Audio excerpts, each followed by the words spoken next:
One day after the Los Angeles Archdiocese settled a $660 million sex abuse lawsuit, some of the victims are beginning to speak out about the molestation they endured. And a Valley resident who was one of the first people to file a sex abuse lawsuit against the Catholic Church is finally telling his personal story. KMR6 reporter Tanya McRae has this exclusive interview. David Price looks like a typical teenager, but what you don't see behind his boyish grin is a horrible secret he was keeping to himself.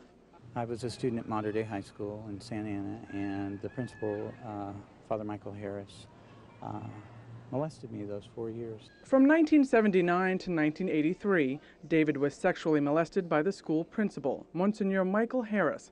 David was so ashamed he repressed what had happened to him for years. But when he was 29 years old, the horrific nightmares about the abuse finally sent him to the Orange Archdiocese. First, I went to the diocese, literally just looking for an apology, tell them what had happened to me, and believed that they would look at me and say, "We're so sorry. What can we do for you?" And instead, they chose to deny it. David filed a lawsuit against the charismatic man nicknamed Father Hollywood. After 11 days of grueling and humiliating depositions, the judge ruled that David's case was beyond the statute of limitations and dismissed it. But in 2002, the state law suspended the statute of limitations in filing abuse claims for 1 year, which allowed David to join the biggest sex abuse lawsuit against the Catholic Church in history.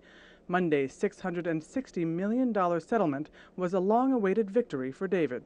An end to 13 years of waiting for them to finally admit that what I had told them a long time ago, solely looking for an apology, was the truth. They knew it then, and they know it now. And so it's a victory. It's a strange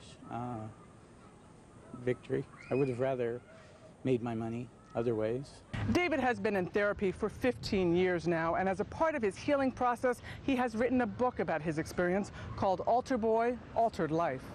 It's a wound that is going to be open always. I don't think it ever heals. David says the $1 million-plus check he'll receive doesn't erase what Monsignor Harris did to him. The Catholic Church has $2 billion. They have a lot more than that to pay out. But they can never give me back what was taken from me, ever. David will never forget the man who took away his innocence. Some days I think I forgive him. Other days,